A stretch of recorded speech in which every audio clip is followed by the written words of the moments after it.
अस्सलाम वालेकुम दोस्तों, उम्मीद करता हूँ आप लोग खैरियत से होंगे और आप लोगों को इंग्लिश अकेडमी चैनल पे वेलकम करता हूँ। और एक लंबा गैप आ गया तो चूँकि मसरूफियात के बिना पर मैं वीडियोज़ नहीं बना सका, उसके लिए मैं माज़रत ख्वाह हूँ। तो आज से इंशाल्लाह हम रिज्यूम करते हैं। तो आज हम शुरू करते हैं kinds of sentences.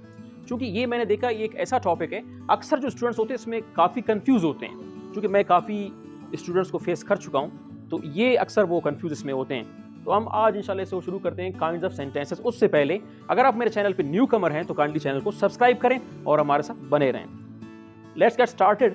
Kinds of sentences. Sentence के वैसे तो 4 काइंड्स होते हैं, लेकिन हम 3 पढ़ेंगे जो कि बहुत अहम हैं। और ये इंशाल्लाह आप लोगों को पता चलेगा कितने अहम हैं, क्योंकि जब आप कोई कॉम्पिटिटिव एग्जाम दोगे तो वहाँ पे आपको पता चले कि ये चीज़ें वाकई होते हैं। FPSC के एग्जाम्स में मोस्टली ये चीज़ें आती हैं। काइंड्स ऑफ सेंटेंस हम पढ़ेंगे, 3 काइंड्स में पढ़ेंगे। पहला जो हमारे पास काइंड्स है सिंपल सेंटेंस, दूसरा हमारे पास काइंड्स है कंपाउंड सेंटेंस, तीसरा हमारे पास है कम्प्लेक्स सेंटेंस। एक और काइंड होता है कंपाउंड एंड कम्प्लेक्स सेंटेंस, तो उसको हम स्किप कर रहे हैं क्योंकि हम मोस्टली जो पढ़ते हैं सब जगहों पे 3 ही होते हैं, चौथा तो हम मोस्टली इसको स्किप करते हैं। ठीक है, तो पहला हमारे पास है सिंपल सेंटेंस।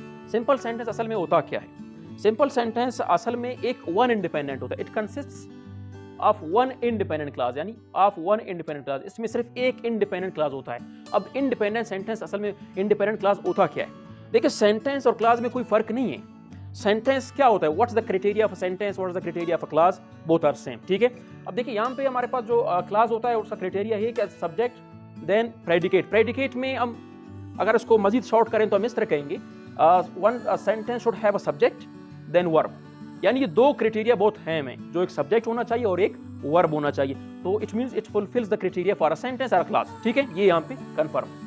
तो I live in Quetta, this is now a sentence. यहाँ पे आप देख सकते हो इस सेंटेंस भी और क्लास भी है, चूंकि एक कंप्लीट सेंस दे रहा है, इसको सेंटेंस कहते हैं। I live, I is subject, live is verb. ये देन इन क्वेटा उसको हम प्रेडिकेट कहते हैं, उसको फिर स्किप करो। ठीक है, यानी ये हमारे पास सिंपल सेंटेंस। अब दूसरा जो हमारा पास सेंटेंस है वो है कंपाउंड सेंटेंस। कंपाउंड सेंटेंस होता क्या है? Compound sentence consist of 2 independent class. 2 independent classes होते हैं। इसमें अब इनको जो ज्वाइन करता है वो है कोऑर्डिनेटिंग कंजक्शंस। कोऑर्डिनेटिंग कंजक्शंस असल में होते क्या हैं? एक फार्मूले से हम वाजे करते हैं, बहुत ही फेमस फार्मूला है फैन बॉयज।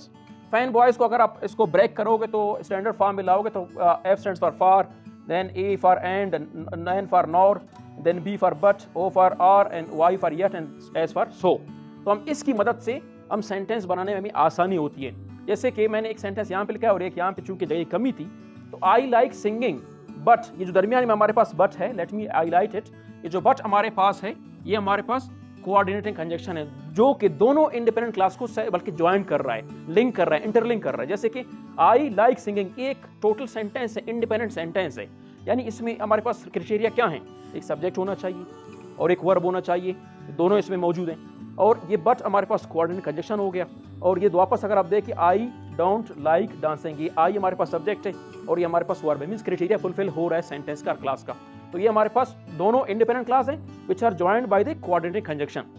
अब इसके बाद दूसरा जो हमारे पास सेंटेंस है बर्ड्स फ्लाई। हम ये बर्ड्स जो हमारे पास है ये सब्जेक्ट है, ठीक है, ये प्लूरल नाउन है, सब्जेक्ट है, और फ्लाई हमारे पास क्या है? वर्ब है। तो बर्ड्स फ्लाई यानी एक सेंटेंस है। क्राइटेरिया मैंने पहले भी कहा था, what's the criteria for a sentence? Birds, जैसे कि एक subject should have a subject and a verb. ये हमारे पास क्राइटेरिया होते हैं जो कि इंडिपेंडेंट क्लास के क्राइटेरिया को फुलफिल करते हैं। दूसरा हमारे पास देखो क्या है यहाँ पे, ये एंड जो है ये कोऑर्डिनेटिंग कंजक्शन है जो कि दोनों इंडिपेंडेंट क्लास को इंटरलिंक कर रहा है। Fish swim, fish swim, fish चूंकि प्लूरल से हमने इसको स्विम्स नहीं किया है, तो ये हमारे पास कोऑर्डिनेटिंग कंजक्शन हो गया। और ये हमारे पास इंडिपेंडेंट क्लास एक ये हो गया और ये इंडिपेंडेंट क्लास एक ये हो गया। ठीक है, ये हमारे पास हो गया कंपाउंड सेंटेंस। अगर फिर भी किसी को समझ नहीं आया तो वो जो कमेंट बॉक्स है उसमें आप लाजमी फीडबैक दें ताकि हमें पता चले, हम इस पर वापस वीडियो बनाएंगे, मैटर्स नॉट। अब जो थर्ड हमारे पास लास्ट है वो है कम्प्लेक्स सेंटेंस। कम्प्लेक्स सेंटेंस क्या होता है? Consist of one independent clause and then one dependent clause. यानी इसमें एक इंडिपेंडेंट क्लास होता है और एक क्या होता है? डिपेंडेंट क्लास होता है।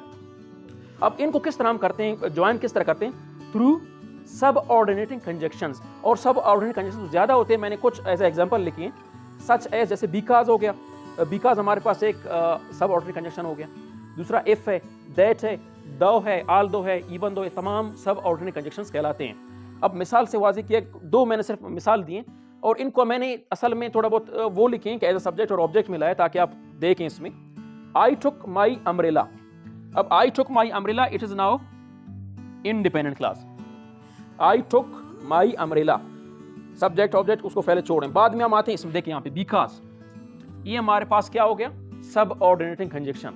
और ये इट वाज रेनिंग, तो ये हमारे पास है dependent class. It was raining हमारे पास है डिपेंडेंट क्लास, ठीक है। असल में ये जो बिकॉज का काम है, ये इस डिपेंडेंट क्लास को इंट्रोड्यूस कर रहा है विद द इंडिपेंडेंट क्लास। ये डिपेंडेंट क्लास को जो सब ऑर्डिनेट कंजक्शन इस्तेमाल है यहाँ पे बिकॉज, ये इसको जो डिपेंडेंट क्लास है इट वाज रेनिंग को इंट्रोड्यूस कर रहा है इस फर्स्ट इंडिपेंडेंट क्लास के साथ। आई टुक माई अम्ब्रेला, मैंने अपना छतरी उठाया। क्यों उठाया? बिकॉज इट वाज रेनिंग, क्योंकि बारिश हो रही थी। तो यहाँ पे आप देखें कि ये जो हमारे पास डिपेंडेंट क्लास है, इसको इंट्रोड्यूस कर रहा है किसके साथ, इंडिपेंडेंट क्लास के साथ, कि इसने छतरी क्यों उठाया था, वजह ये था क्योंकि बारिश हो रही थी, तो इस वजह से। अब दूसरा मैंने क्या किया है, मैंने इस पोर्शन को शुरू में लाया है, यानी पहले आप देखें एज ए इंडिपेंडेंट मैंने इस्तेमाल किया, लेकिन यहाँ पे मैंने इस पोर्शन को शुरू में लाया because it was raining.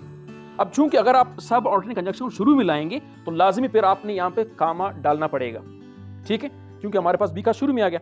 Because it was raining comma I took my umbrella, और ये हमारे पास क्या हो गया, डिपेंडेंट क्लास हो गया। और याद रखें डिपेंडेंट क्लास होता क्या, डिपेंडेंट क्लास में अक्सर जो हमारे पास सब ऑर्डिनेट कंजक्शंस होते हैं वो उन्हीं से शुरू होता है।